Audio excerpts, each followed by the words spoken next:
Hello friends, ఈరోజు chicken pakoda ఎలా తయారు చేసుకుందామో చూద్దాం. ముందుగా చికెన్ని శుభ్రంగా కడుక్కొని ఒక బౌల్లోకి తీసుకుందాం. ఆ తర్వాత దాన్ని కొంచెం ఉప్పుతో, పసుపుతో, అదేవిధంగా కారపొడి, ధనియాల పొడి, ఇంకా కొంచెం పెప్పర్ పౌడర్ వేసి, ఆ తర్వాత కొంచెం నిమ్మరసం పోసి, ఒక ఎగ్ని పూర్తిగా కొట్టిపోసి, అదేవిధంగా ఒక చెంచా కార్న్‌ఫ్లోర్ వేసి దాన్ని మంచిగా మ్యారినేట్ చేసి పెట్టుకోవాలి.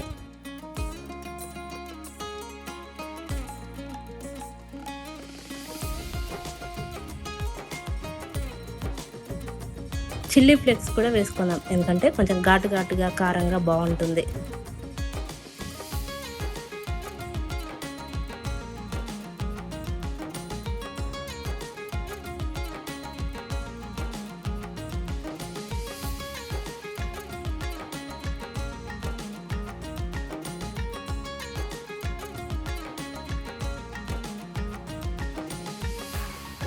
ఇలా చక్కగా వేగిన తర్వాత ఒక 10 నిమిషాలు అట్లా చక్కగా వేగిన తర్వాత కలర్ చేంజ్ అవుతుంది.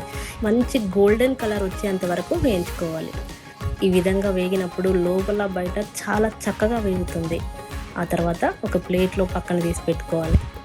అదే ఆయిల్లో పచ్చిమిర్చి, కొంచెం కరివేపాకు వేయించుకొని నంచుకోవడానికి పక్కన పెట్టుకోవాలి. ఈ విధంగా వర్షంలో తింటూ ఉంటే ఎంత చక్కగా ఉంటుందో. నేనైతే నా పిల్లలకు వేసి పెట్టాను. వాళ్ళు తిని అబ్బా చాలా బాగుంది మమ్మీ అన్నారు.